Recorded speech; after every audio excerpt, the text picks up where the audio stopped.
இயேசுவின் நாமத்தில் யாவையும் நான் வரவேற்க ஆசைப்படுகிறேன். Let me greet and welcome all of you in Jesus name. நம்முடைய ஆராதனை ஆரம்பிக்கும் முன்பாக கூட தலையிலே வணங்கி தேவனை நோக்கி நான் ஜெபிப்போமா. Before we begin our service, let's look to God in prayer. ஜெபிப்போமாக. அன்பின் தேவனே கர்த்தாவே, அருமையான நல் நாளுக்காக நன்றி செலுத்துகிறோம். ஒரு புதிய நாளை எங்களுக்கு தந்திருக்கிறேன். இந்த ஓய்வு நாளில் கூட மறுபடியும் உங்களுடைய தேவ பிரசன்னத்தை நாங்கள் தேடி வர நீ கொடுத்த கிருபைக்காக ஸ்தோத்திரம். Thank you Lord for this beautiful day, the last Sunday of the month of October. இந்த அக்டோபர் மாத இறுதி நாள், அந்த இறுதி ஞாயிறு ஆகிய இந்த நாளில் கூட உம்மை ஆராதிக்க துதிக்க எங்களுக்கு வாய்ப்பு கொடுத்திருக்கிறேன்.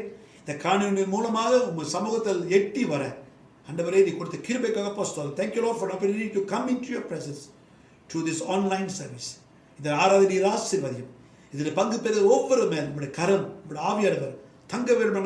Let your spirit be upon each and every one of us on this online service. ஆசீர்வதி வழி நடத்தும்.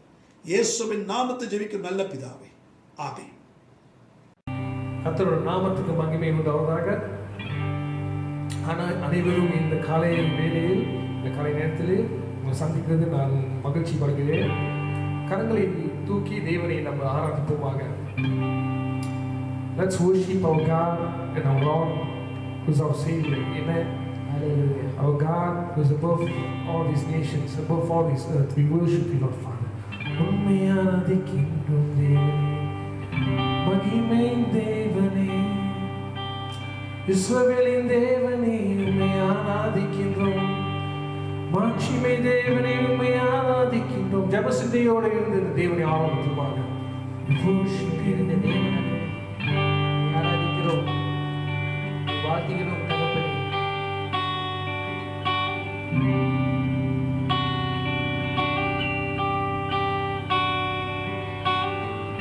இஸ்ரவேலே உன்னை காக்கும் தேவன், உறங்குவதில்லை தூங்குவதில்லை, இனியும் கலங்குவதே நீயும், இனியும் கலங்குவதே. இஸ்ரவேலே உன்னை காக்கும் தேவன், உறங்குவதில்லை தூங்குவதில்லை, இனியும் கலங்குவதே நீயும், இனியும் கலங்குவதே.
தூங்குவதில்லை, இனியும் கலங்குவதே.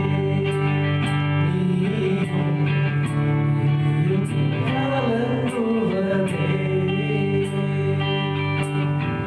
இஸ்ரவேலே, உன்னை காக்கும் தேவன் உறங்குவதில்லை, தூங்குவதில்லை,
ஆண்டவரை நோக்கி நாம் ஜெபிப்போமாக.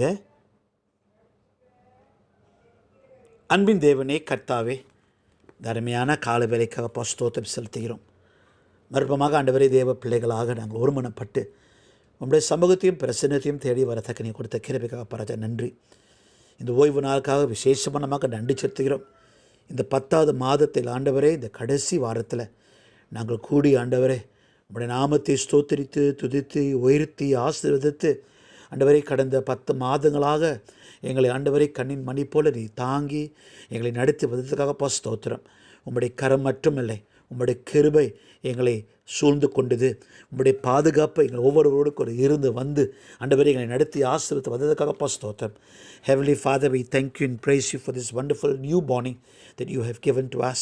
As this last Sunday in the month of October, as we gather to bless your name, lift up your name, worship you, Lord, we thank you for your continued grace and mercy upon each and every one of us. You have sustained us, you have carried us through, and you have brought us to this point of Lord of our lives, O God. And we thank you and we praise you. And ஸ்தோத்திரம் ஆண்டவரே, தொடர்ந்து ஆண்டவரே நாங்கள் உம்மை துதிக்கிறோம், உம்மை ஆசீர்வதிக்கும் கர்த்தாவே. விசேஷமான அந்த காலவேளையில் கூட ஆண்டவரே நாங்கள் ஜெபிக்கிறதுக்கு முன்பாக கூட எங்களை நாங்களே ஆண்டவரே நாங்கள் ஆராய்ந்து பார்க்குறோம். Lord, even before we enter into time of intercession, we want to search ourselves. ஆண்டவரே அப்பா, எங்கள் வாழ்க்கையிலே ஆண்டவரே பலவீனங்கள், பாவங்கள், குறைகள், குற்றங்கள், மீறுதல்கள், ஆண்டவரே கீழ்ப்படையாத தன்மைகள் இருந்த ஆண்டவரே அப்போ முதலாக ஆண்டவரே அந்த தடையை நீங்களாக்க வேண்டும் ஜெபிக்கிறோம். Lord, if you search us and you find anything that is against you, our act of disobedience, our act of sin, Lord, when we have not matched up or Lord lived up to your expected of us, Lord, first and foremost remove that hindrance from us. ஆண்டவரே அந்த தடையை முதலாக நீங்களாக்க வேண்டும் ஜெபிக்கிறோம். அப்பா ராஜா, அந்த தடையை வைத்து ஆண்டவரே நாங்கள் ஜெபித்தா கூட எங்கள் ஜெபம் ஆண்டவரே உங்களுடைய சமூகத்துக்குள் எட்டாது ஆண்டவரே, உங்களுடைய செவிக்குள் வராது ஆண்டவரே. ஏனென்றால் என்னுடைய பாவம், நம்முடைய பாவம் ஆண்டவரே ஒரு தடையாக ஒரு செவராக இருக்கிறது கர்த்தாவே. ஆகல அதை நீங்கள் நீக்கி ஆண்டவரை போட்டோம் என்றால் நிச்சயமாக ஆண்டவரே எங்களுக்கு நீ செவி சாய்ப்பீர். நிச்சயமாக ஆண்டவரே எங்கள் சத்தத்துக்கு நீ செவி சாய்த்து மட்டுமில்லை பதில் கொடுப்பீர் என்று நாங்கள் விசுவாசிக்கிறோம். Lord, if we remove that hindrance that is between you and us, Lord, we are assured that you will listen to our prayer. If not, Lord, there will be a wall, there will be a hindrance in you listening and answering our prayer. ஸ்தோத்திரிக்கிறோம். நன்றி ஆண்டவரே. பாவத்தை அறிக்கை செய்வது வாழ்வடிவான் என்று சொன்ன தேவன் நீர். நாங்கள் அறிக்கை செய்து விட்டு ஆண்டவரே வாழ்வடியாக நாங்கள் ஆசைப்படுகிறோம். Lord, we want to confess our sins. Lord, we want to receive your forgiveness and we want to continue, Lord, to live for you and shine for you. அப்பா, இந்த காலவெளியில் கூட விசேஷமாக அப்பா எங்கள் தேசத்துக்காக நாங்கள் வருகிறோம். இந்த கோவிட் காலத்தில் நாங்கள் இருந்து வருகிறோம். ஒவ்வொரு நாளும் அப்பா நாங்கள் செய்தியை கேட்கும் பொழுது கூட இந்த கோவிட்னால் பாதிக்கப்பட்டவர்கள் ஆண்டவரை எண்ணிக்கை ஏறிக்கொண்டே இருக்கிறது கர்த்தாவே. ஒவ்வொரு நாள் பார்க்கும் பொழுது கூட ஆண்டவரே அந்த எண்ணிக்கை குறையுமா என்று ஆண்டவரே அந்த ஆவலோடு கூட நாங்கள் இருக்கிறோம். அப்பா, இந்த காலவெளியில் கூட அப்பா எங்களை கோவிட் சூழ்நிலைக்காக விசேஷமாக நாங்கள் ஜெபிக்கிறோம். Lord, every day when we listen to the news, Lord, it is our prayer that the number of COVID cases will come down. But Lord, we have been seeing the cases have been going up and up and up, Father. And so this morning we want to pray as a church. We want to pray for our nation. And we also want to pray for the nations of the world. ஆனால் குறிப்பாக ஆண்டவரே Malaysia தேசத்துக்காக நாங்கள் விசேஷமாக நமக்கு ஜெபிக்க ஆசைப்படுகிறோம். இந்த Covid காரியம் ஆண்டவரே அப்பா நீர் அகற்ற வேண்டும் ஜெபிக்கிறோம். இந்த கோவிட் வியாதியை ஆண்டவரே நீ தடுக்க வேண்டும் ஜெபிக்கிறோம். இந்த கிருமி ஆண்டவரை பருவாமல் ஆண்டவரே அது நீர் ஆண்டவரை எடுத்து போட வேண்டும் ஜெபிக்கிறோம். அப்போ உங்களுடைய நாமம் வல்லமை உடைய நாமம் உங்களுடைய ரத்தத்தில் ஆண்டவரை சுகம் உண்டு, விடுதலை உண்டு ஆண்டவர். ஆக இயேசுவின் ரத்தத்தை ஆண்டவரை மலேசியா தேசத்தின் மேல், ஒவ்வொரு மாநிலத்தின் மேல், சபான் மாநிலத்தின் மேல் ஆண்டவரே அப்பா, ஸ்லாங்கோ மாநிலத்தின் மேல், அப்போ ஒவ்வொரு மாநிலத்தின் மேல் நாங்கள் தெளிக்கும் கர்த்தாவே. அப்பா, அந்த கொரோனா வைரஸ் கிருமி ஆண்டவரே இயேசுவின் நாமத்தில் சுட்டு பொசுக்கி போட வேண்டும் ஜெபிக்கிறோம். அப்பா, இன்று பருவாமல் ஆண்டவரே அதை நீ தடுக்க வேண்டும் ஜெபிக்கிறோம். அப்பா, அப்படி கருத்தல் ஒப்புக் கொடுக்கிறோம். Lord, we want to sprinkle the blood of Jesus upon every state in Malaysia, upon Sabah, upon Selangor, every state, Lord, where the numbers seem to be going up. And we just pray that the blood of Jesus will destroy the virus. Lord, we want to pray for the immunity of the people. அந்த மக்களுடைய அப்பா அந்த வியாதியை எதிர்க்க சக்திக்காக ஜெபிக்கிறோம். ஆண்டவரே, அவங்களுக்குள்ள ஆண்டவரே நல்ல ஆரோக்கியம் இருக்கட்டும். இந்த வியாதி எடுக்கிற சக்தியை அதிகப்படுத்த வேண்டும் ஜெபிக்கிறோம். உங்களுடைய கருத்தில் ஆண்டவரே, இந்த கோவிட் வியாதி அதிகமாக பரவாதபடி எடுக்கப்படுகிற ஒவ்வொரு திட்டங்கள் அதிகாரிகளுக்காக நாங்கள் தொடர்ந்து ஜெபிக்கிறோம். Lord, we want to pray for every government official and every initiative that has been taken to stop the spread, to flatten the curve on COVID. ஆண்டவரே, நீர் வழி நடத்தும் ஆண்டவரே. உங்களிடம் நாங்கள் இதை ஒப்புக் கொடுக்கிறோம். நீ பொறுப்படுத்திக் கொள்ளும் ஆண்டவரே. அப்போ இதை எடுத்து செய்கிற நடத்துகிற ஒவ்வொருவருக்கும் உங்களுடைய பலத்தை தாரும், உங்களுடைய ஞானத்தை தாரும் ஆண்டவரே. ராஜா, தொடர்ந்து ஆண்டவரே அவங்க எடுக்கிற பிரயாசம் வீண் போகாதபடி நீ பொறுப்படுத்திக் கொள்ள வெளிப்படுத்தும், அதை ஆசீர்வதிக்க வெளிப்படுத்தும். Lord, bless every government official, bless every government effort. We pray that it will not go in vain, that we will truly see the curve coming down. ஆண்டவரே, இந்த CMCO காலத்தில் கூட அந்த கர்வ் இறங்குறதை நாங்கள் காண வேண்டும் ஆண்டவரே.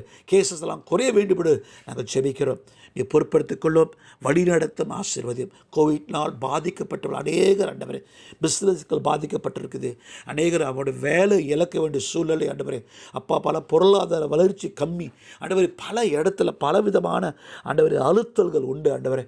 இந்த வியாதியினாலே, இந்த கொரோனா வைரஸ்னாலே அதை எல்லாவற்றும் நீர் மாற்ற வேண்டும் நாங்கள் ஜெபிக்கிறோம். இந்த சூழ்நிலைகளை மாற வேண்டும் ஆண்டவரே. நீ பொறுப்படுத்திக் கொள்ள வேண்டும் நாங்கள் ஜெபிக்கிறோம். உங்களுடைய கருத்தில் இதை ஒப்புக் கொடுக்கிறோம் ஆண்டவரே. அப்பா, எங்கள் மேல் இரக்கத்தை காட்டும், எங்கள் மேல் தயவு புரிய வேண்டும் நாங்கள் ஜெபிக்கிறோம். Lord, show mercy upon us, Lord. Lord, we pray for the situations, Lord, as created by the coronavirus. Lord, so many people, Lord, are facing job retrenchments. Many have lost their jobs and many are finding it difficult. We pray for the migrants. ஆண்டவரே, அப்பா, இந்த தேசத்தில் வாழ வந்திருக்கிற மக்களுக்காக ஆண்டவரே, அகதிகளுக்காக நாங்கள் தொடர்ந்து ஜெபிக்கும் கர்த்தாவே. அப்பா, அவங்க வேலை செய்ய முடியாத ஒரு சூழ்நிலை ஆண்டவரே. வேலை யாரும் வேலை கொடுக்க மாட்டாங்க, வருமானம் இல்லாதனால அப்பா அவங்க கஷ்டப்படுறாங்க ஆண்டவரே. அதில் அவங்களுக்காக கூட ஆண்டவரை நாங்கள் ஜெபிக்கிறோம், மன்றாடி கேட்குறோம். அப்பா, இரக்கத்தை காட்டும் ஆண்டவரே. இப்படிப்பட்டவங்களுக்கு ஆண்டவரே அப்பா ராஜா, தேசம் விட்டு ஆண்டவர் அகதிகளாக ஓடுகிற மக்களுக்காக, வந்திருக்கிற மக்களுக்காக நாங்கள் ஜெபிக்கிறோம் ஆண்டவரே. நாங்கள் எந்த அளவுக்கு ஆண்டவரே அவங்களுக்கு உதவி செய்ய முடியுமோ அப்பா, நீத்தாமே எங்களுக்கு வழிநடத்த வேண்டும். எங்களுக்கு ஆண்டவரே அப்பா ஞானத்தை தர வேண்டும் நாங்கள் ஜெபிக்கிறோம், ஒப்பு கொடுக்கிறோம். நன்றி ஆண்டவரே, நன்றி நன்றி நன்றி அப்பா. தொடர்ந்து ஆண்டவரே ராஜா அப்பா, விசேஷமாக தேசத்தின் அரசியல் காரியங்களுக்காக நான் ஜெபிக்கிறேன். Lord, we want to continue to pray for the political situation of our nation. அப்பா ராஜா, எமர்ஜென்சி ஆண்டவரே கூற வேண்டும் என்று திட்டமாக இருக்கும் பொழுது கூட அப்பா ராஜா, அப்போ உமக்கு மட்டும்தான் தெரியும் அதோடைய விளைவுகள் என்ன, நீண்ட கால விளைவுகள் என்ன, அப்போ எந்த அளவுக்கு நம்முடைய தேசத்தை அது பாதிக்கும் என்று அப்போ உமக்கு தெரியும் அப்பா. ஆண்டவரே ராஜா, எது நல்லது ஆண்டவரே, எது எங்களுக்கு அவசியம் என்று ஆண்டவரே அப்பா நீத்தாமே ஆண்டவரே அப்பா எங்களை நடத்த வேண்டும் ஜெபிக்கிறோம் ஆண்டவரே. பிரதம மந்திரிக்காகவும் அமைச்சர் கூட்டத்துக்காகவும் அரசியல்வாதிகள் யாவருக்காக நாங்கள் தொடர்ந்து ஜெபிக்கிறோம். மாமன்னருக்காக நாங்கள் ஜெபிக்கிறோம் ஆண்டவரே. ஒவ்வொரு மாநிலத்தில் இருக்கிற ஆண்டவரே சுல்தான்மார்களுக்காக ராஜா நாங்கள் தொடர்ந்து ஜெபிக்கிறோம். இது குறித்து பேசப்படுவது கூட ஒரு சரியான திட்டம், ஒரு சரியான காரியத்தை ஆண்டவரை செய்து வர, தேசத்தை நல்வாழ்வுக்காக ஆண்டவரை, சுயநலத்துக்காக இல்லை ஆண்டவரை, ஆனால் தேசத்துக்கு நல்லதுக்காக, மலேசியா மக்களுக்கு எது நல்லதோ அது மட்டும் ஆண்டவரை செயல்முறைக்கு வரத்தக்க நீ உதவி செய்ய வேண்டும் ஜெபிக்கிறோம் ஆண்டவரே. மாமன்னர் என்ன சொல்லியிருப்பார் எங்களுக்கு தெரியாது, இது வரைக்கும் எந்த ஒரு செய்தி பதில் வரவில்லை ஆண்டவரே. அதில் உங்களுடைய கருத்தில் ஒப்புக் கொடுக்கிறோம் ஆண்டவரே. அப்பா, எங்களை தாழ்த்துகிறோம். இந்த தேசத்தை மேல், எங்களுடைய தேசத்தை மேல், மலேசியா தேசத்தை மேல் உங்களுடைய சேமம் வர வேண்டும் என்று உங்களுடைய கிருபை ஊற்றப்பட வேண்டும் என்று ஜெபிக்கிறோம். எங்களை ஒப்புக் கொடுக்கிறோம் ஆண்டவரே, எங்களை ஒப்புக் கொடுக்கிறோம் ஆண்டவரே. நீர் ஆசீர்வதித்து வழிநடத்த வேண்டும் என்று ஜெபிக்கிறோம். நன்றி நன்றி நன்றி ஆண்டவரே. தொடர்ந்து ஆண்டவரே எங்களை திருச்சபைக்காக நாங்கள் ஜெபிக்கிறோம். இந்த கோவிட் காலத்தில் அநேக காரியங்களை செய்ய முடியாத ஒரு சூழ்நிலை ஆண்டவரே ராஜா. அப்பா, எங்கள் ஆவிக்குரிய வாழ்க்கைக்காக நாங்கள் தொடர்ந்து ஜெபிக்கிறோம். அப்பா ராஜா, எங்கள் ஆவிக்குரிய வாழ்க்கை மந்தமாக போகாதபடி ஒவ்வொருக்குள் ஆண்டவரே ஒரு எழுப்புதல் வர வேண்டும் என்று ஜெபிக்கிறோம். Lord, we especially pray for the effect of the COVID on the spiritual life of the church. Lord, let us not become dull. but let us become alive in the Lord. இந்த காலகட்டத்தில் கூட அப்பா ராஜா நம்ம ஒவ்வொரு உள்ளத்தில் அந்த ஒரு எழுப்புதல் வர வேண்டும். ஆண்டவரே உங்களுடைய ஆவியானவர் பொங்கி அப்போ ஒவ்வொரு உள்ளத்தில் பொங்க வேண்டும் நாங்கள் ஜெபிக்கிறோம். அப்பா வேத வாசிப்போம், ஜெபத்திலும் ஆண்டவரே கர்த்தரின் பாதத்தில் அமர்ந்திருந்து ஆண்டவரே அப்பா ராஜா ஒரு விதமான தேவ அனல் ஆண்டவரே அபிஷேகம் எங்கள் ஒவ்வொரு விசுவாசிகள் மேல் ஒவ்வொரு சபை அங்கத்தவர் மேல் காணப்பட வேண்டும் நாங்கள் ஜெபிக்கிறோம். உங்களுடைய கருத்தில் அப்பா ஒப்புக் கொடுக்குறோம் ஆண்டவரே. அப்பா நீர் தாமே எங்கள் வாழ்வாக இருக்கிறேன் ஆண்டவரே, நீர் தாமே எங்கள் தேவனாக இருக்கிற கர்த்தாவே. அதில் திருச்சபையில் இருக்கிற ஒவ்வொருவருக்காக சிறுவரிலிருந்து பெரியவர் வரைக்கும் ஆண்டவரே நீர் ஆசீர்வதித்து வர வேண்டும். Lord, we want to pray for every person in our church, from the youngest to the oldest. We pray that your Holy Spirit will touch each and every one of them.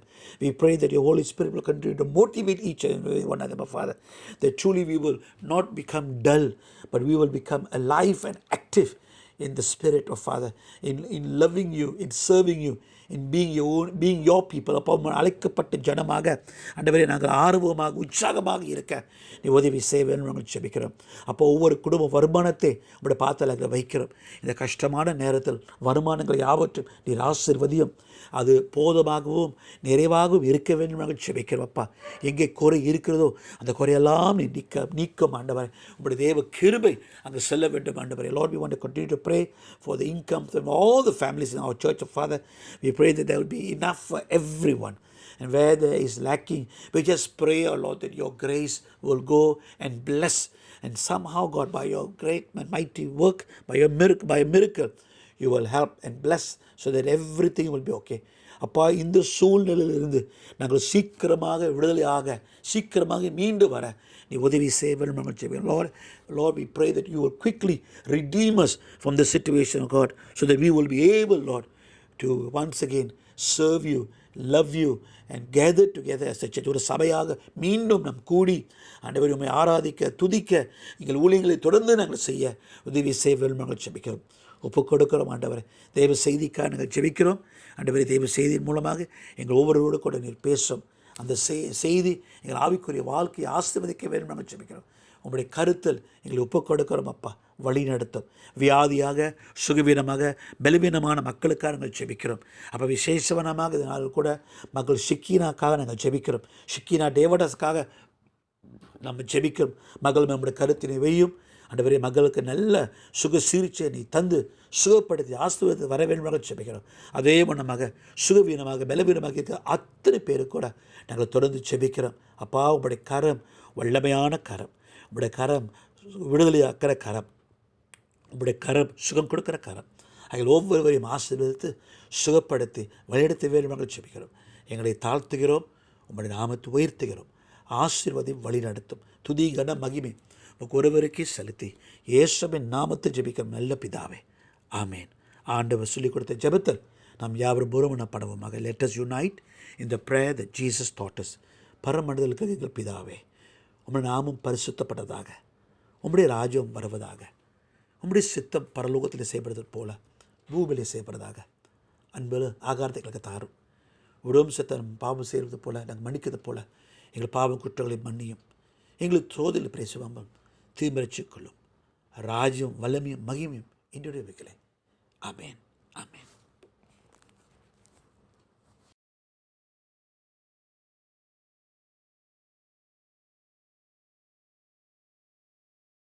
இன்று வாசிக்கும்படியாய் தெரிந்து கொள்ளப்பட்ட வேத பகுதி ரோமர் 10ஆம் அதிகாரம் வசனம் 17. ஆதலால் விசுவாசம் கேள்வியினாலே வரும், கேள்வி தேவனுடைய வசனத்தினாலே வரும் என்பதே. ஆமென். Today's scripture reading is taken from the book of Romans, chapter 10, verse 17. So faith comes from hearing, and hearing through the word of Christ. Amen. இயேசுவின் நாமத்தில் யாவும் வாழ்த்துகிறேன். வாசிக்கப்பட்ட வேத பகுதியை இந்த வேளையில் கூட நாம் தியானம் செய்ய போகிறோம். Let me greet you and bless you. You just heard the Bible passage being read to us. ரோமர் 10ஆம் அதிகாரம் 17ஆம் வசனம். Romans chapter 10 and verse 17. விசுவாசம் கேள்வினால் வரும். Faith comes by hearing, and hearing the word of Christ. கிறிஸ்துவின் வார்த்தையை, கிறிஸ்துவின் வசனத்தை கேட்கும் பொழுது நாம் யாவருக்கும் விசுவாசம் வரும் என்று நம்ம அவ்விதமாக வாசிக்கிறோம். அதுக்கு முன்பாக கண்களை மூடி நாம் ஜெபிப்போமா? Before we go to the word, let's look to God in prayer. Let's pray. ஜெபிப்போம். அன்பின் தேவனே கர்த்தாவே, இந்த நாளுக்கு ராஜா நன்றி. மறுபடியும் உடைய சகோதரரை கூடி வந்து நாங்கள் ஜெபிக்க, வேதத்தை வாசிக்க, தியானம் செய்ய கொடுத்து கிருபைக்காக ஸ்தோத்திரம். Thank you Lord for this time that you have given to us to read your word, to meditate on it. Speak to us. பரிசுத்த ஆவியானவரே, உம்மை நாங்கள் வரவேற்கின்றோம். வாரும் ஐயா, எங்களை சத்திய பாதைக்குள் கொண்டு போய் நடத்த. Lord, we want to welcome you and we want to pray that you will lead us into your path of truth. ஆசீர்வதியும் வழி நடத்தும். இயேசுவின் நாமத்தில் ஜெபிக்கும் நல்ல பிதாவே. In Jesus name we pray. Amen. கர்த்தருக்கு ஸ்தோத்திரம். இதனாலும் கூட விசுவாசத்தை குறித்து தொடர்ந்து நாம் படித்துக்கொள்ள ஆசைப்படுகிறோம். We want to continue to do our study on faith. விசுவாசத்தை குறித்து இன்னும் நாம் படித்துக்கொள்ள ஆசைப்படுகிறோம். ஒரு கேள்வி, என்ன கேள்வினா, நாம் எவ்விதமாக கற்றுக்கொள்கிறோம்? A question. How do we ever learn? How have we ever considered how people learn? மக்கள், நீங்கள் வேணும் எப்படி படித்துக் கொள்கிறோம்? ஓகே, நாம் பல வகையிலே படித்துக் கொள்கிறோம். We learn in different ways. ஒரு ஆய்வில் இவ்விதமாக காணப்பட்டது. In a survey they found this: 20% of what we read we retain. நாம் என்ன வாசிக்கிறோமோ 20% வாசித்ததை நாம் நினைவு கூறுகிறோம், இல்லை நம்ம நினைவிலே வைத்திருக்கிறோம். What we hear, என்ன கேள்விப்படுகிறோம், 20% of what we hear we retain. 20% நாம் என்ன கேள்விப்படுகிறோமோ அதை நாம் ஞாபகத்தில் வைத்திருப்போம். 30% of what we see we retain. 30% நாம் என்ன காண்கிறோமோ நம்ம சிந்தையில், நம்முடைய நினைவிலே நாம் வைத்திருக்கிறோம். But when you see and hear, பார்க்கும் பொழுது, கேட்கும் பொழுது நம்ம 50% நினைவு கூறுகிறோம். We retain 50% of what we see and what we hear. Now, one of the things that they found in the study is repetition is one of the best ways to learn. இந்த ஆய்வின் மூலமாக ஒரு காரியத்தை அறிந்து கொண்டார்கள். ஒரு காரியத்தை மறுபடியும் நாம் சொல்லும் பொழுது, மனப்பாடமாக சொல்லும் பொழுது, திருப்பி சொல்லும் பொழுது, அது சிறந்த வழி, படித்துக்கொள்ள சிறந்த வழியாக இருக்கிறது. அந்த காலத்தில் இந்த சைஃபர், இந்த மேத்ஸில் time table 2 times 2 is 4, 3 times 2 is 6, இதெல்லாம் சின்ன வயதில் இந்த டைம் டேபிள் கணக்கு மனப்பாடமாக 1லிருந்து 6 வரைக்கும் நம்ம மனப்பாடமாக படித்துக்கொள்ள வேண்டியதாக இருந்தது. We used to remember and memorize our timetable. Sifir, we used to memorize our timetable because by repetition, மறுபடியுமாக நாம் நினைவு கூறும் பொழுது அது நம் நினைவிலே இருக்க வேண்டும். We read, we study, we talk and we do Bible studies. வேத ஆராய்ச்சியில் பங்கு பெறுகிறோம், வேதத்தை வாசிக்கிறோம், வேதத்தை ஆராய்ச்சி பண்ணுகிறோம், வேதத்தை குறித்து நம்ம பேசுகிறோம், அதே சமயத்தில் மற்ற காரியங்கள்லாம் நம்ம செய்கிறோம். ஆனால் ஒரு கேள்வி, at what point does knowledge turn to faith? எந்த கட்டத்தில் நம்முடைய படித்துக் கொள்கிற அறிவு ஆனது விசுவாசமாக மாறுது? At what point does knowledge turn to faith? எந்த கட்டத்தில், எந்த நேரத்தில் அறிவு விசுவாசமாக மாறுகிறது? ரோமர் 10:17 வாசிக்கும் பொழுது, if you read Romans 10:17, you will read, we learn by retaining information. நம்ம படித்த காரியத்தை நினைவில் வைக்கும் பொழுது ஒரு அளவுக்கு நம்ம படித்துக் கொள்கிறோம். But faith comes when we hear the word of God. விசுவாசமானது எப்போ வருதுன்னா, ஆண்டவர் வார்த்தை நாம் கேட்கும் பொழுது, ஆண்டவர் வார்த்தைக்கு செவி கொடுக்கும் பொழுது, அதன் மூலமாக விசுவாசம் வருகின்றது என்று நாம் பார்க்கின்றோம். Faith comes by hearing. விசுவாசமானது கேள்வியினால் வருகிறது என்று நாம் வாசிக்கிறோம். ஆகையால் இந்த வசனத்தை நாம் இன்னும் கொஞ்சம் ஆழமாக பார்க்க போகிறோம். We will see this verse in a little bit more depth. Number 1, what is the purpose of the word? ஆண்டவர் வார்த்தையின் நோக்கம் என்ன? எதுக்காக ஆண்டவர் வார்த்தையிலிருந்து விசுவாசம் வருது, எப்படி வருது, எதனால் வருது என்று நாம் இன்னும் கொஞ்சம் ஆழமாக சிந்திக்க போகிறோம். What is the purpose of the word of God. கர்த்தருடைய வார்த்தையின் நோக்கம் என்ன? முதலாக, firstly, it is to teach you God's will for your life. நம்முடைய வாழ்க்கையிலே தேவ சித்தம் என்ன என்று நாம் அறிந்து கொள்ள வேண்டும். அருமையான ஒரு வசனம் 2 தீமோத்தேயு 3:16. 2 தீமோத்தேயு 3:16. Look at 2 Timothy chapter 3 and verse 16. இந்த வசனத்தை வாசிக்கும் பொழுது எதற்காக தேவ வார்த்தை நாம் யாவருக்கும் கொடுக்கப்பட்டிருக்குது என்று அங்கே நாம் அறிந்து கொள்கிறோம். When you look at that verse, we read as to why the word of God was given to us. 2 தீமோத்தேயு 3:16 எடுத்துக்கொள்ளுங்கள். Take that. 2 தீமோத்தேயு 3:16. Why was the word of God given to us? Paul மிக அருமையாக தீமோத்தேயுக்கு எழுதுகிறார். The Bible has been given to us as God's revelation. சத்திய வார்த்தையானது, தேவ வார்த்தையானது ஒரு வெளிப்படுத்தலாக இருக்கிறது. தேவன் யார் என்று தன்னை வெளிப்படுத்துகிற ஒரு வார்த்தையாக இருக்கிறது. அது மட்டும் இல்லை, it is for the equipping of man for ministry. ஊழியத்தை செய்வதற்கு நீங்களும் நானும் நம்மளை தகுதிப்படுத்த, நம்மளை ஆயத்தப்படுத்த, அவ்விதமாகத்தான் ஒவ்வொரு நற்கிரிகளுக்காக ஆண்டவர் வார்த்தை கொடுக்கப்பட்டது. So that we can do good work. And that is why the word of God has been given to us. The purpose is to equip the saints for the work of ministry. இந்த தேவ வார்த்தை, இந்த சத்தியமானது உங்களையும் என்னையும் ஊழியத்துக்காக நம்மளை ஆயத்தப்படுத்த, ஊழியத்துக்காக நம்மளை வழி நடத்த, அதற்காகத்தான் வார்த்தை கொடுக்கப்பட்டது. Now, how are these people, you and me, who have been given the word, get to that point? நம்மளை தகுதிப்படுத்த ஆண்டவர் வார்த்தை கொடுக்கப்பட்டிருக்குது. ஆனால் எப்போ நாம் தகுதியாக இருப்போம்? இந்த தகுதிப்படுகிற சூழ்நிலைக்கு எப்போ வருவோம்? By teaching the word of God.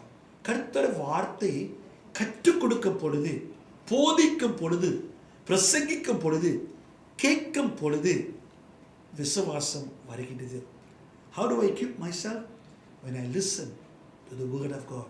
When I receive instruction from the word of God. Faith comes by hearing. விசுவாசமானது ஆண்டவர் வார்த்தை கேட்கும் பொழுது என் வாழ்க்கையிலே வருகிறது.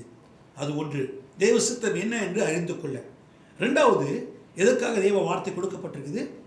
சங்கீதம் 119:11. Look at Psalm 119. 119ஆம் சங்கீதம் 11ஆம் வசனம். இரண்டாவது நோக்கம், to bring you back to God's will in your life. ஆண்டவர் சித்தத்தை அறிந்து கொள்வது ஒன்று, என்னை தகுதிப்படுத்துவது ஒன்று. ஆனால் ஆண்டவர் சித்தத்துக்குள் மீண்டும் நாம் வர வேண்டும் என்று அதற்காக ஆண்டவர் வார்த்தை கொடுக்கப்பட்டது. இந்த வசனத்தை வாசிக்கும் பொழுது சங்கீதக்காரன் விதமாக சொல்கிறார். The psalmist says, I hide your word in my heart.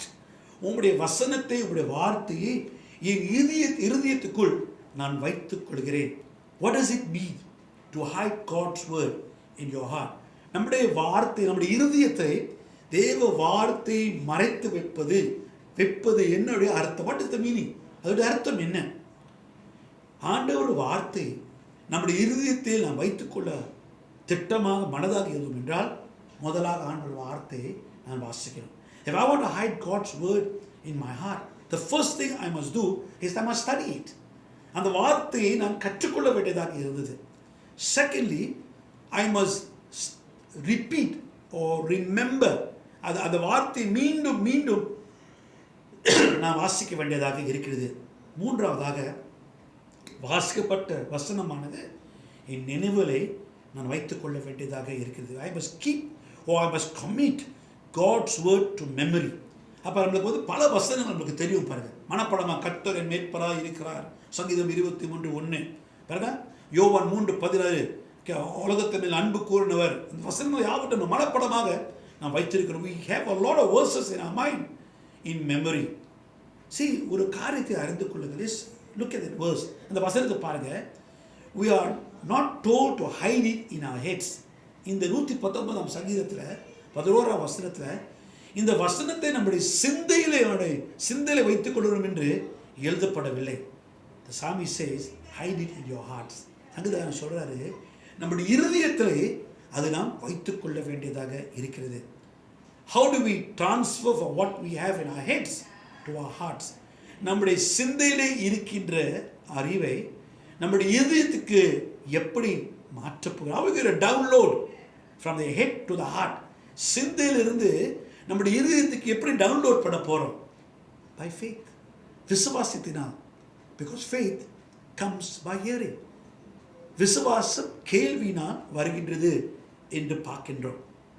மூன்றாவதாக, to confirm God's will in your life. கர்த்தருடைய சித்தம் என்ன என்று உறுதிப்படுத்த அதுக்காகத்தான் தேவ வார்த்தை கொடுக்கப்பட்டிருக்கு. The purpose of God's word is to confirm God's will. ஆண்டவருடைய சித்தம் என்ன நம்முடைய வாழ்க்கையிலே உறுதிப்படுத்த அதுக்காகத்தான் ஆண்டவர் வார்த்தை கொடுக்கப்பட்டது. Do you know what God's will is for your life? உங்களுடைய வாழ்க்கையிலே தேவ சித்தம் என்ன என்று நீ அறிந்திருக்கிறீங்களா? உங்களுக்கு தெரியுமா? Do you know what is God's will? What is God's will for you specifically? திட்ட தெளிவாக இதுதான் தேவ சித்தம் என்று நீங்கள் அறிந்திருக்கிறீங்களா? Do you know what is God's specific will for you? How can you know God's will for your life? நம்முடைய வாழ்க்கையிலே தேவ சித்தம் என்ன என்று எப்படி அறிந்து கொள்ள முடியும்? There are many ways to discern God's will. அநேக வகையின் மூலமாக தேவ சித்தம் என்ன என்று நாம் அறிந்து கொள்ள முடியும். சரிங்களா? Every one of them deals with what God has to say. இந்த வகைகள் முறைகள் பார்க்கும் பொழுது ஒவ்வொரு காரியமும் ஆண்டவர் என்ன சொன்னார் அந்த அடிப்படையில் தான் நாம் பார்க்கின்றோம். முதலாக தேவ சித்தத்தை நம்முடைய வாழ்க்கையில் அறிந்து கொள்ள வேண்டும் என்றால் ஆண்டவர் வார்த்தை எனக்கு நன்றாக தெரியும். I must know or I must be familiar with the word of God. ஆண்டவர் வார்த்தையை நான் நன்றாக அறிந்து கொள்ள வேண்டும். I must feel led in a direction. ஒரு குறிப்பிட்ட வழியிலே ஆண்டவர் என்னை நடத்துகிறார் என்று நான் உணர்ந்து கொள்ளணும். இது தவறு என்று அந்த யோசனை வரும் பொழுது அந்த என்ன செய்யணும்? பின்வாங்கிடணும். If I know that I'm going in the wrong direction, I'm not following God's word, then I must back off. I must be careful. ஆண்டவர் வார்த்தை நன்றாக நான் அறிந்து கொள்ள வேண்டும். அப்பொழுது தான் ஆண்டவர் சித்தம் என்று என்ன என்று நாம் அறிந்து கொள்ள முடியும். இரண்டாவது, நான் ஜெபிக்க வேண்டும். ஜெபத்தின் மூலமாக நான் ஆண்டவர் சித்தத்தை அறிந்து கொள்ள முடியும். Secondly, to know God's will, I must pray. Okay?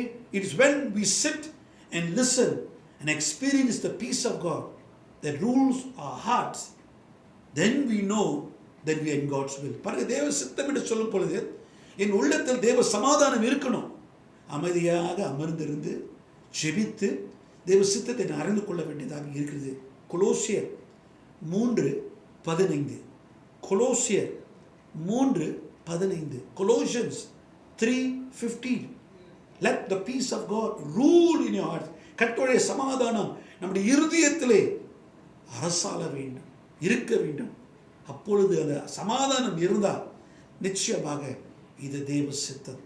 மறுபடியும் பாருங்க, தேவ வார்த்தையோடு கூட நான் ஒப்பிட்டு போகணும், தேவ வார்த்தையோடு கூட ஒத்து போகணும்.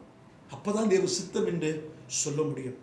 மூன்றாவதாக நீதிமொழிகள் 19:20. நீதிமொழிகள் 19:20. Proverbs 19:20. When you have godly counselors, ஆவிக்குரிய ஆலோசகர்கள் நமக்கு இருக்கும் பொழுது தேவ சித்தத்தை நாம் அறிந்து கொள்ள முடியும். When I have godly counselors, I can know the will of God. சில சமயத்தில் ஆண்டவர் சூழ்நிலைகள் மூலமாக அவருடைய சித்தத்தை அவர் வெளிப்படுத்துவார். Sometimes God reveals His will to us through circumstances. The inner voice of the Holy Spirit, பரிசுத்த ஆவியானவர் நம்மோடு கூட பேசுவதை நாம் அறிந்து கொள்வோம். சொப்பனத்தின் மூலமாக ஆண்டவர் பேசுவார். Sometimes God speaks to us through dreams. All this is in line with the word of God. இது யாவற்றும் கர்த்தரின் வார்த்தையின் அமைப்பில் இருக்கின்ற ஒரு காரியம். Faith comes by hearing. விசுவாசம் கேள்வினால் வருகிறது என்று நாம் அறிந்து கொள்கிறோம். அப்போ வார்த்தையின் நோக்கத்தை பற்றி நாம் பார்த்தோம். Secondly, we want to talk about, or you want to see the power of the word. வார்த்தையின் வல்லமை. பாருங்க, ஆண்டவர் வார்த்தைக்கு ஒரு வல்லமை உண்டு. The word of God has got power. You know why? Because the word of God is the breath of God. 2 Timothy 3:16. 2 Timothy 3:16 வாசிக்கும் பொழுது கர்த்தருடைய வார்த்தை, கர்த்தருடைய வசனமானது அவருடைய சுவாசமாக இருக்கிறது, அவருடைய மூச்சியாக இருக்கிறது. வேதம் சொல்கிறது 2 Timothy 3:16, வேதத்தை யாவற்றும் கர்த்தரின் ஆவியால் அருளப்பட்டது, கர்த்தருடைய மூச்சாக இருக்கிறது. All scripture is God breathed. God's breath, ஆண்டவருடைய சுவாசம், ஆண்டவருடைய மூச்சியாக இருக்கிறது. The scripture comes straight from God's mouth. கர்த்தருடைய வார்த்தை ஆண்டவர் வாயிலிருந்து நேராக வருகின்ற ஒரு காரியமாக இருக்குது. வேதத்தை வாசிக்கும் பொழுது அது கர்த்தருடைய வார்த்தை சொல்லும் பொழுது அது கர்த்தருடைய நாவிலிருந்து புறப்பட்டு வருகிற ஒரு வார்த்தை. ஒரு எழுத்தாளர் இவ்விதமாக சொன்னார். This writer said this, God said it. கர்த்தர் சொன்னார், I believe it, நான் விசுவாசிக்கிறேன், and that settles it, அதுதான் முடிவு என்று சொல்கிறார். God said it, I believe it, and it settles it. நம்முடைய வாழ்க்கையிலே கர்த்தரின் வார்த்தை எவ்விதமாக நான் நம்பிக்கொண்டிருக்க வேண்டியதாக இருக்கிறது. The promise of God is ours to own. வேதத்திலே ஆண்டவர் கொடுக்கின்ற ஒவ்வொரு வாக்குத்தத்தமும் நமக்கு சொந்தம். ஏனென்றால் அது யாவற்றும் கர்த்தருடைய வார்த்தையாக இருக்கிறது. இரண்டாவதாக என்ன பார்க்கிறோம் என்றால், the word is Christ accepted. The word is Christ accepted. வார்த்தை என்று சொல்லும் பொழுது இயேசு கிறிஸ்துவை ஏற்றுக்கொள்வது. பாருங்க, இயேசு கிறிஸ்துவின் வாழ்க்கையிலே அவர் ஆண்டவர் சத்தியத்தை, ஆண்டவர் வேதத்தை நன்றாக அறிந்தவர். Jesus knew the scriptures well, and he knew what the scriptures said about God. He knew that the scriptures came from God. இந்த சத்தியமானது தேவனோடு புறப்பட்டு வந்தது என்று அவர் நன்றாக அறிந்தார். அதனால் பிறகு சத்தியத்தை பகிர்ந்து கொள்ளும் பொழுது அதிகாரத்தோடு சத்தியத்தை பகிர்ந்து கொண்டார். When Jesus quoted the word of God, the scripture says he quoted with authority. அதிகாரத்தோடு அவர் பிரசங்கித்தார். Jesus affirmed that what he spoke came from the Father. யோவான் 7:16 இயேசு சொல்கிறார், நான் பேசுகின்ற ஒவ்வொரு வார்த்தை என்னுடையது இல்லை, என்னை அனுப்புகிறவரோடாக இருக்கிறது என்று சொல்கிறார். My words are not mine, it is his who sent me. என்னை அனுப்புகிறவருடைய வார்த்தை மட்டும்தான் நான் பேசுகிறேன் என்று அவ்விதமாக உறுதியாக சொன்னார். பிறகு இயேசு கிறிஸ்துவின் வாழ்க்கையிலே பிசாசானால் அவர் சோதிக்கப்பட்டார். We all know that Jesus was tempted by Satan in the wilderness. வனாந்தரத்தில் பிசாசினால் சோதிக்கப்பட்ட பொழுது அவர் அந்த சோதனை எப்படி ஜெயம் கொண்டார்? 3 தடவை சொன்னார், கர்த்தருடைய வார்த்தை எழுதப்பட்டிருக்குது. 3 times he said, it is written. கர்த்தருடைய வார்த்தையிலே இவ்விதமாக எழுதப்பட்டிருக்குது என்று வார்த்தையை வைத்து, வசனத்தை வைத்து பிசாசானவனை ஆண்டவர் ஜெயித்தார். He knew that what he spoke was the word of God. அவர் பேசின ஒவ்வொரு வார்த்தை, கூறின ஒவ்வொரு வார்த்தை கர்த்தருடைய வார்த்தையாக இருந்தது என்று அவர் நன்றாக அறிந்தார். The word of God is spirit inspired. கர்த்தருடைய வார்த்தையானது ஆவியானவரால் அருளப்பட்ட ஒரு வார்த்தையாக இருக்கிறது. 2 பேதுரு 1:20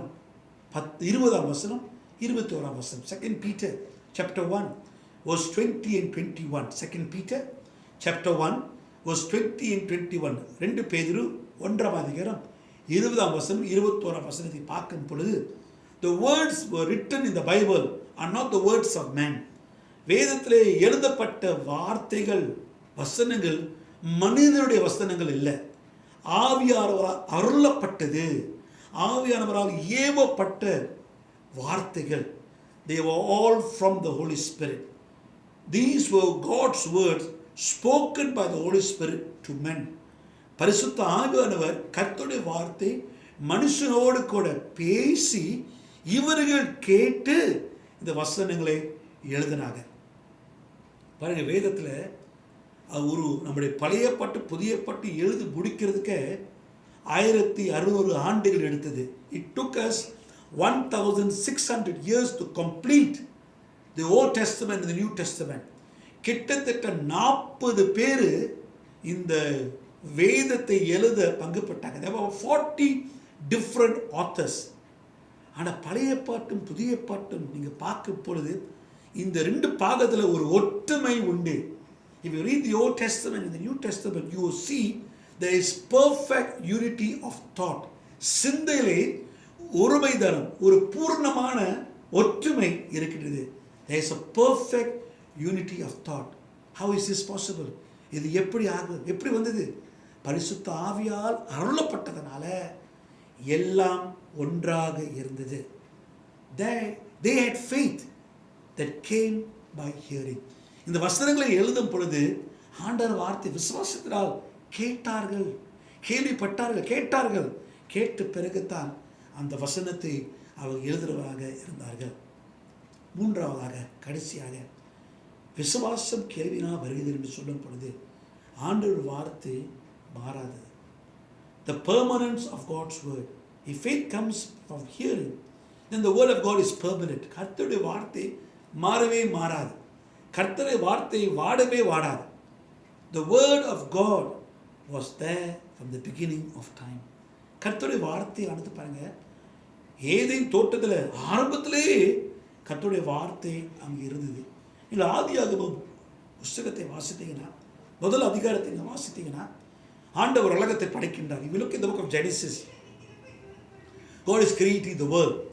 அந்த பாகத்தை நீங்கள் 1ஆம் அதிகாரத்தை வாசிக்கும் பொழுது மீண்டும் மீண்டும் இந்த வாக்கியத்தை, இந்த வசனத்தை நீங்கள் பார்ப்பீங்க. You will read this verse. God said. கர்த்தர் சொன்னார், கர்த்தர் கூறினார், கர்த்தர் விதமாக பேசினார் என்ற வார்த்தை வருது. அது கர்த்தருடைய ஒன்றுபடுத்துகிற வார்த்தையாக இருக்கிறது. That is God's creative word that was seen at the beginning of creation. கர்த்தர் உடைய வார்த்தை, ரேமா வார்த்தை, உருவாக்குற வார்த்தை, உலகத்தை உருவாக்குறது. கர்த்தர் பேசினார், அது யாவற்றும் நடந்தது. God spoke and it became a reality. Rhema வார்த்தை, கர்த்தருடைய வார்த்தை. God's word is still creative even today. இன்றைக்கு கூட கர்த்தருடைய வார்த்தை ஒன்றுபடுத்த, படைக்க ஆண்டவர் வார்த்தைக்கு வல்லமை உண்டு. பிறகு எத்தனை பேருடைய வாழ்க்கை தேவ வார்த்தை கேட்ட பிறகு மாறுகின்றது. So many testimonies of people who have listened to God's word and their lives have been transformed by the word of God, because the word of God has got the creative force. கர்த்தருடைய வார்த்தைக்கு இப்படிப்பட்ட உருவாக்க தன்மை இருக்கின்றது. கர்த்தருடைய வார்த்தையானது ஆரம்பத்திலே இருந்தது. அது மட்டும் இல்லை, கர்த்தருடைய வார்த்தையானது சரித்திரத்தில் கூட இருக்கிறது. God has been speaking to man from the beginning of time. இந்த உலக தோற்றத்தில் இருந்து ஆண்டவர் மனுஷனோடு கூட, மனக்கோலத்து கூட தொடர்ந்து பேசிக்கொண்டே இருக்கின்றார். At first he was speaking and walking with Adam. Eden தோட்டத்தில் ஆதாமோடு கூட ஐக்கியமாக இருந்து அவரோடு கூட நடந்து அவரோடு கூட சம்பாஷித்தார். Then he called Abraham. அதுக்கு பிறகு ஆபிரகாமை அழைத்து அவர் பல தேசத்துக்கு தந்தையாக அவர் மாற்றினார். He made him a father of many nations. Then he spoke to Moses from the burning bush. எரியிற புற்றில் இருந்து மோசேயோடு கூட கர்த்தர் பேசுகிறார். God spoke to the prophets. தீர்க்கதரிசிகள் மூலமாக கர்த்தர் பேசினார். ஆண்டவருடைய வசனங்கள் யாவற்றையும் பார்க்கும் பொழுது அநேக வாக்குத்தத்தங்களை வாசிக்கின்றனர். இன்றைக்கு கூட ஆண்டவர் வாக்குத்தத்தங்கள் மூலமாக பேசுகின்றார். God spoke to the prophets. தீர்க்கதரிசிகள் மூலமாக ஆண்டவர் பேசுகிறார். தானியேல், எசேக்கியேல், ஏசாயா, இந்த 2ஆம் வருகையிலே யோவான் மூலமாக, வெளிப்படுத்தல் சுவிசேஷத்தின் மூலமாக ஆண்டவர் பேசுகிறார். God began history by speaking and God will end the world by speaking. உலகத்தை ஆண்டவர் வார்த்தையினால் படைத்தார். அதே வார்த்தையினால் இந்த உலகத்தை ஆண்டவர் நியாய தீர்ப்பார். வெளிப்படுத்தல் சுவிசேஷம் 22ஆம் அதிகாரம் 13ஆம் வசனம். ரெவலேஷன்ஸ் 22:13. வெளிப்படுத்தல் 22:13. ஆண்டு சொல்கிறார், நானே ஆல்பாவும் உமேகாவுமாக இருக்கிறேன், ஆதியும் அந்தவுமாக இருக்கின்றேன், முதலும் முடிவுமாக இருக்கிறேன் என்று சொல்கிறார். அப்ப ஆண்டவர் வார்த்தை தான் எல்லாவற்றையும் முடிக்கும். God will have the last say. நம்முடைய வாழ்க்கையில், நம்முடைய யாவற்ற வாழ்க்கையில் கர்த்தருக்கு தான் கடைசி வார்த்தை. God will always have the last word. பாருங்க, கர்த்தருடைய வார்த்தைக்கு ஒரு நித்தியம் இருக்குது. பாருங்க, God's word in eternity. What happens with the world we know comes to an end. நீங்களும் நானும் அறிந்திருக்கிற இந்த உலகத்தை, வாழ்கின்ற இந்த உலகத்தை ஒரு முடிவுக்கு வந்தால் என்ன நடக்கும்? When we see Jesus face to face and stand in the presence of the Almighty, God will speak his words. Will the words of God still be relevant? ஆண்டவர் முன்பாக நாம் நிற்கும் பொழுது, ஆண்டவரோடு முகமுகமாக நாம் பார்க்கும் பொழுது, அப்போ வேதத்தில் எழுதப்பட்ட வார்த்தைகள் அது எந்த அளவுக்கு நமக்கு ஆசீர்வாதமாக இருக்கும். மத்திய 24:36 பாருங்க. மத்திய 24:36, மத்தியும் 24:36. ஆண்டவர் சொல்றாரு, வானமும் பூமியும் அழிந்து போவோம், ஆனால் என் வார்த்தை ஒரு நாளும் அழிந்து போகாது. Jesus said this. He said, heaven and earth will pass away, but my words will by no means pass away. ஆண்டவர் ஒரு வார்த்தை, ஒரு புள்ளி கூட மாறவே மாறாது. Our time in eternity will be restored to that of the Garden of Eden. நித்தியத்தில் ஏதேன் தோட்டத்தில் எப்படி இருந்ததோ அதே மாதிரி சூழ்நிலைக்குள் நாம் வந்து விடுவோம். ஆண்டவரோடு கூட சஞ்சலிப்போம், ஆண்டவரோடு கூட பேசுவோம். We will be walking with God and we will be talking with God, just like how Adam and Eve talked and walked with God. எப்படி ஆதாம் ஏவாள் ஆண்டவரோடு கூட பேசி ஆண்டவரோடு கூட சஞ்சலித்தாங்களோ அதே மாதிரி நாம் யாவரும் விதமாக இருப்போம். The interesting thing to note is that whatever God says will never contradict what is written in the scriptures. வேதத்தில் எழுதப்பட்டது யாவற்றும் கர்த்தருடைய வார்த்தையாக இருக்குது. அது ஒரு நாளும் மாறாது, ஒரு நாளும் வாடாது. இயேசு கிறிஸ்து நேற்றும் இன்றும் இன்றும் மாறாதவராக இருக்கின்றார். Jesus is the same yesterday, today and forevermore. You can trust what that is true because God said. வார்த்தையிலே வசனத்திலே நாம் என்ன வாசிக்கிறோமோ அது யாவற்றும் நிஜம் உண்மை என்றால் அது யாவற்றும் கர்த்தர் பேசினார். Faith comes by hearing and hearing the word of God.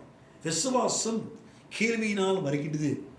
கர்த்தருடைய வார்த்தையை கேட்கும் பொழுது நாம் யாவருக்குள் விசுவாசம் எழும்ப வேண்டும். முடிவு, conclusion. We spend our entire lives trying to find the meaning of life. வாழ்நாள் முழுவதும் வாழ்க்கையின் அர்த்தத்தை நாம் புரிந்து கொள்ள பிரயாசப்படுகிறோம். We want to have fulfilled lives. ஒரு நிறைவான வாழ்க்கை வாழ்ந்து வர ஆசைப்படுகிறோம். And in that we are looking for God. இது பக்தியிலே நாம் தேவனை தேடுகிறோம். But God has done something very different that most people would never consider. பாருங்க, ஆண்டவர் கொஞ்சம் வித்தியாசமாக பாருங்க. நம்முடைய தேவன் கொஞ்சம் வித்தியாசமான, அவர் கொஞ்சம் ஒரு காரியத்தை வித்தியாசமாக செய்திருக்கிறார். என்ன தெரியுமா செஞ்சிருக்கிறார்? He has spent all of history searching for us. நம்ம ஆண்டவரை தேடி போக தேவையில்லை, ஆண்டவர் நம்மளை தேடி வந்திருக்கின்றார். Every Christian seeks answers. ஒவ்வொரு கிறிஸ்தவர்கள் பதில் தேடுகிறாங்க. We want to hear from God. கர்த்தர் என்ன சொல்றார், ஆண்டவர் என்ன சொல்றாருன்னு ஆண்டவரோடு நம்ம கேள்விப்பட ஆசைப்படுகிறோம். We want to know His will. ஆண்டவர் என்ன சொல்றாரு சொல்லுங்க பாஸ்டர், ஜெபிச்சு சொல்லுங்க பாஸ்டர், ஆண்டவர் வார்த்தை என்ன என்று நம்ம எல்லாரும் விதமாக வருகின்ற ஊழியக்காரர்களெல்லாம் கேட்டு தலையை காட்டி கேட்குறோம். பாஸ்டர் கை வச்சு ஜெபிக்க சொல்லுங்க. We want to know God's will and purpose. ஆனால் ஒரு காரியத்தை மறந்துட்டோம் பாருங்க, இது எல்லாவற்றும் ஆண்டவர் கொடுத்துட்டார் பாருங்க. எப்படி கொடுத்தாருன்னா, நாம் யாவற்ற கையில் வேதத்தை கொடுத்துட்டார் பாருங்க. God has already spoken. God has already revealed His will. He's given us the Bible.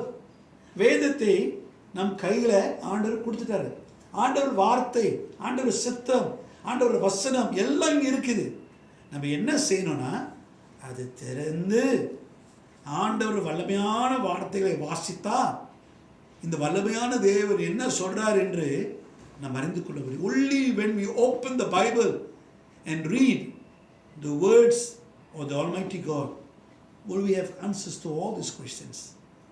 Friends, faith comes by hearing and by hearing the word of God. விசுவாசம் கேள்வியினால் வரும். கர்த்தரின் வார்த்தையை கேட்கும் பொழுது விசுவாசம் நம் வாழ்க்கைக்குள் வரும். So today, open your Bibles. Start reading it every day. இன்றைக்கு உங்களுடைய வேதங்களை திறந்து ஒவ்வொரு நாளும் வாசிங்க. அதன் மூலமாக உங்கள் உள்ளத்தில் விசுவாசம் வரும். கடுகு அளவு விசுவாசம் இருந்தால் மலைகளை நவுத்தலாம்.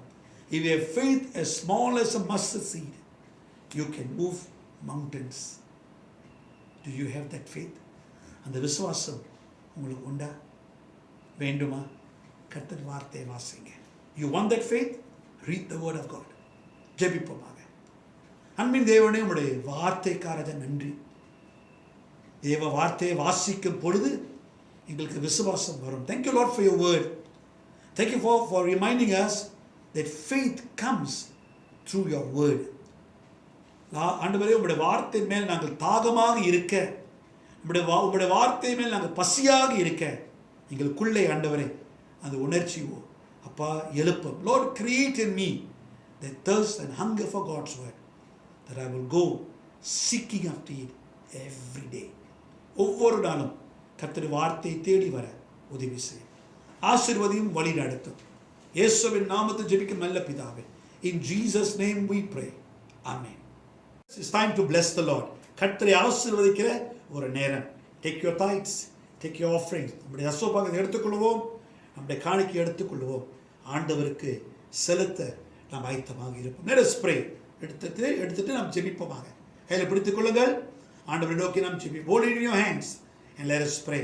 கர்த்தாவே, எங்களை ஆசீர்வதிக்கிற தேவமே, உமக்கு ஸ்தோத்திரம் உண்டாகட்டும். Lord, we want to thank you and bless you for all your countless blessings in our life. ஜீவனே ஒரு ஆசீர்வாதம். Life itself is a blessing. சம்பாதிக்க கொடுக்க திராணிக்கராஜ நன்றி. Thank you, Lord, for the ability to earn. அதிலிருந்து 10 பாகம் உமக்கு காணிக்கையும் கொடுக்கிறோம் ஆண்டவரே. Lord, we give you our tithes and our offerings. கொடுக்கிற கரங்கள், உள்ளங்கள், குடும்பங்களை ஆவற்றும் ஆசீர்வதியும். அவருடைய சகல தேவைகளை உங்களுடைய ஐஸ்வர்யத்தை நிமித்தமாக சந்தியும். உங்களுடைய ராஜ்யம் பெருக வேண்டும். நம் அநேகர் ஆண்டவரை பற்றி அறிந்து கொள்ள வேண்டும். ஆக ஆசீர்வதியும் வழிநடத்தும். இயேசுவின் நாமத்தை ஜெபிக்கும் நல்ல பிதாவே. ஆமென். கர்த்தருக்கு ஸ்தோத்திரம். ஒரு சில அறிவிப்பு மூலமாக உங்களை நான் சந்திக்க ஆசைப்படுகிறேன். Let me greet you with some, or when we share with you some announcements for the week. வழக்கமாக ஆராதனை முடிந்த பிறகு ஓய்வு நாள் பாடசாலை பிள்ளைகளுக்கு காட்ஸ் கிட்ஸ்க்கு அவங்களோட வழக்கமாக நிகழ்ச்சி நடைபெறும். After service today we will usually have our God's kids program. ஆனால் இந்த வாரம் ஜூம் நடத்துறதுனாலே இராது. நேற்று ஜூம் மூலமாக பிள்ளைகளுக்கு பாடம் நடத்தப்பட்டது. ஆகையால் இன்றைக்கு காட்ஸ் கிட்ஸ்க்கு பாடம் இராது. There will be no God's Kids program today because we had a Zoom meeting yesterday. வழக்கமாக வர திங்கட்கிழமை, சரிங்களா, 26ஆம் தேதி, ஓகே, வாலிபர் பிள்ளைகளுக்கு ஒரு விசேஷித்த நிகழ்ச்சி ஆன்லைன் மூலமாக வருகிறது. On the 26th we have a special program for youths. Okay, திருமதி ஃப்ளோரா அவர்கள் வாலிபர் பிள்ளைகளோடு கூட பேசுவாங்க. அதில் வாலிபர் பிள்ளைகளை வந்து சேர்ந்து கொள்ளுங்கள். Come and join us for this special MOI program on the 26th. 26ஆம் தேதி நடைபெறுகிற நிகழ்ச்சியில் நீங்கள் பங்கு பெற வேண்டும் என்று அனுபவம். திங்கட்கிழமை இரவு 8 மணிக்கு அது நடைபெறுது. புதன்கிழமை வழக்கமாக நம்முடைய ஜெபக்கூட்டம் இரவு 8 மணிக்கு நடைபெறுது. On Wednesday we have our prayer meeting online at 8 p.m. வெள்ளிக்கிழமை நம்முடைய வேதாராய்ச்சி இரவு 8 மணிக்கு நடைபெறும். On Friday our Bible study at 8 p.m. Come, join us together so that we can learn and grow in God's word. கர்த்தருடைய வார்த்தையிலே வளருவோம், வந்து சேருவோம். கர்த்தருடைய ஆசீர்வாதப்பாராக. தேவனை நோக்கி நாம் ஜெபிப்போமாக. நம்முடைய ஆராதனையில் இதுவரைக்கும் பங்கு பெற்றவர்கள் யாவருக்கும் கர்த்தருடைய பிரசன்னம், கர்த்தருடைய கிருபை தொடர்ந்து இருந்து வர வேண்டும் என்று என்னுடைய ஜெபமாக இருக்கிறது. It's my prayer that God's presence will be with each and every one of you, all those who came online and be a part of our online service. ஜெபிப்போமாக. கர்த்தாவே, உம்முடைய வார்த்தைக்கு ராஜா நன்றி. உம்மை துதித்தோம், உம்மை ஆராதித்தோம், ஜெபித்தோம், வேதத்தை வாசித்தோம், விசுவாசத்தை குறித்து நாங்கள் தியானம் செய்தோம். அப்பா ஆண்டவரே, விசுவாசம் கேள்வியினால் வருகிறது. உடைய வார்த்தையை நாங்கள் கேட்கும் பொழுது எங்கள் யாவற்றும் உள்ளத்தில் விசுவாசம் வளரும். Thank you, Lord, for reminding us that faith comes when we hear your word. எங்களுக்கு எல்லாவற்றும் உடைய சத்தியத்தில் எழுதி வைத்தீர்கள் ஆண்டவரே. You have written all things in your scripture for us. Help us to read your word. உடைய வார்த்தையை வாசித்து எங்கள் விசுவாச வாழ்க்கையில் வளர கற்றுத்தாரம் ஆண்டவரே. தொடர்ந்து ஒரு புது மாதத்தை எதிர்நோக்கி நாங்கள் செல்லும் பொழுது 11ஆம் மாதம் பிறக்கப் போகுது ஆண்டவரே. அந்த 11ஆவது மாதத்தை எதிர்நோக்கி நாங்கள் செல்லும் பொழுது கூட தேவ பிரசனம், தேவ கிருபை எங்கள் முன்பாக செல்லட்டும். May your grace and your peace go before us. அப்போ ஒரு கோவிட் காலத்தில் இருக்கிறோம். உடைய பாதுகாப்பு எங்கள் மேல், எங்கள் குடும்பத்தின் மேல், உடைய உற்றார் உறவினர்கள் மேல், பிள்ளைகள் மேல், யாவற்றும் மேல் இருக்க வேண்டும் நாங்கள் ஜெபிக்கிறோம். Lord, let your presence and your protection be upon us and upon our family members, Lord, protecting us from the COVID. தொடர்ந்து நீ காத்துக்கொள்ளும், வழிநடத்தும், ஆசீர்வதியும். இயேசுவின் நாமத்தை ஜெபிக்கும் நல்ல பிதாவே, ஆமென். ஆசீர்வாதம் பெற்றுக்கொள்வோம். நம்ம நாதர் இயேசு கிறிஸ்துவின் கிருபையும் பிதாவுடைய அன்பும் பரிசுத்தாவின் அந்யோன்ய ஐக்கியமும் நம் அனைவரோடும் இன்றும் என்றும் இருப்பதாக. ஆமென். என் ஆத்மாவை கர்த்தரை ஸ்தோத்திரி, என் முழு உலகமே பரிசுத்த நாமத்தை ஸ்தோத்திரி. என் ஆத்மாவை கர்த்தரை ஸ்தோத்திரி, கர்த்தர் செய்த சர்வ வாரியம் மறவாதே. ஆமென். எல்லாருக்கும் ஸ்தோத்திரம்.